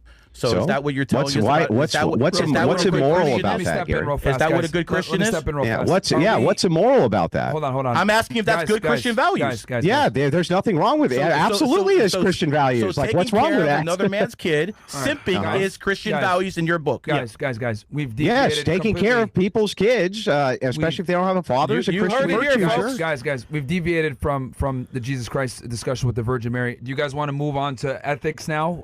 This is ethics. Yeah, this is what do people stand behind what they believe in. I'm fine with this, Myron. He can continue the inquiry. Okay, so this is what we'll do. If we're gonna go ahead and suspend the debate on the Virgin Mary and etc. Time limits. We'll move on to we're gonna do time limits now. We're gonna put. Are you guys okay with 3 or 4 minutes on the clock? Whatever he likes, man. Which one did you prefer, Andrew? 3 or 4? Well, you just do 3 minutes. It's fine. So we'll do 3 minutes. I'm gonna give it to Gary because you brought up this topic of his wife. We're moving on from the Virgin Mary conversation, and then we'll go 3 minutes uninterrupted. Each person can make their argument, and then if you can see, then I'll bring it back to him, and then we do it as many rounds as you guys need. But go ahead. Well, it basically goes like this, man. If you're gonna preach about Christianity and you're gonna preach to others about what a good Christian is and how people should become Christians, then the way you live your life has a lot to do with it, because you basically have to do what you preach, or you're a fraud. So here's what it comes down to, man. If you already made vows to a woman and you broke them and now you're with a different woman, a lot of Christians would consider that adultery. Quite frankly, your wife, and again, I have nothing against her. This has nothing to do with her personally. But the fact of the matter is, she has kids from 2 different men. 2 different people she took vows to and said, I will love you forever. And she has kids from those people's marriages. Now, you always talk about a nuclear family, sir. What kind of nuclear family is this? The nuclear family is the bedrock. Hold on, sir. The nuclear family is the bedrock of society. A mom, a dad, kids, not a Brady Bunch. Not an ex-wife and an ex-husband. They get a whole bunch of kids from different marriages together, and they think everything's going to be kumbaya. This is what destroys society from within. So if you actually want to be a good Christian or a good Muslim or a good anything, pick the right one the first time. Now, I'm going to make this clear. I'm a numerologist. I'm not divorced like you, brother. I'm not divorced like your woman, because I pick my my woman based off numerology and astrology. Come up here, baby. We're going to make this abundantly clear, okay?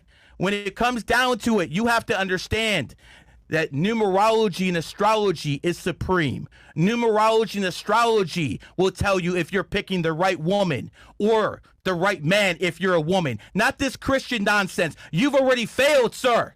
She has failed twice. You have failed once. Who knows? Maybe you got another fail in the future. I don't know. But all I know is I've been married to my baby for 20 years. And everything we do is based off numerology and astrology. And last point, I'm not raising someone else's kids as a numerologist. You are as a Christian. I yield my time. All right, we'll put 3 minutes on the clock.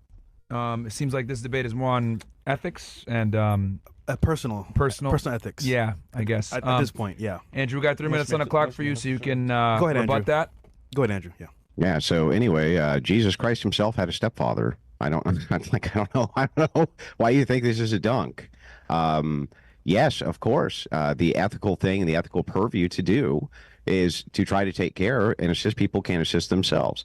There's nothing within Christian ethics or Christian virtues which disallow from you marrying a woman who has children from previous marriages. There's nothing. So there's nothing there. Which, dude, I didn't interrupt you. Don't interrupt me. None of that disallows it. Okay, so I don't even know where you're coming up with this. I think that what you've done is you've conflated me with like some kind of red pill bro, and you think that I'm some red pill content creator, but I'm not. No, if you were I red follow. pill, I you wouldn't be follow. with the I woman follow who's the been away ideals. from men. Yeah, stop talking, dude. Stop talking. Don't worry, we'll add can't. time. Can't seem to help it spurred. Add 15 seconds for Andrew, within please. within the purview of Christian ethics. Not only am I not doing anything wrong, but I'm doing everything. All you're doing is affirming I'm a good man. You're like, Andrew's a good man and takes care of people. Oh, I know, terrible fucking Christian, awful. I don't even know how this is a dunk. What you're also trying to do is you're also trying to placate ego and materialism by saying, look, I bought this chick for $100 from whatever boom boom country you bought her from. And we have this wonderful, great marriage. And, I'm not raising anybody else's kids and blah, blah, blah, blah, blah. I'm a numerologist. Buy my shit. Buy my product. I never said that. The entirety. I never said anything about buying anything, did I? I don't know why you're Did I say interrupting anything me. about buying again. anything? Why you keep interrupting me, bro? Gary. Don't worry. We're giving you an extra 20 seconds. It's my Andrew. turn. You're good. So the thing is like, for you to just say, well, what you're doing is anti-Christian. There's nothing anti-Christian about it. This is an old criticism. It never done anything to hurt me a bit. Most people have mixed families these days because, unfortunately, we had to go through the boomer generation, Gen X, this type of thing. You're dealt the hand that you're dealt. People have stepfathers. They love their stepfathers. People have stepmothers. They love their stepmothers. It happens this way sometimes. Is it optimal for society? No. Does it lead to a massive amount of degeneracy? Ultimately, if this is something which is a goal, this is, in other words, something you're pushing society towards, of course. That has nothing to do with the personal situation of an individual person or individual circumstances, each of which should be assessed on their own merits within the confines of Christian ethics. So the only reason, by the way, you brought this in as a personal attack, and I understand why. Most of my critics usually will do this after they've lost a debate with me, and that's exactly what's happening now, just like it happened before. When did I lose the debate? Thanks for watching. There is hope in Jesus Christ. He will never leave you or forsake you. Like and subscribe and join our Discord for friends and more.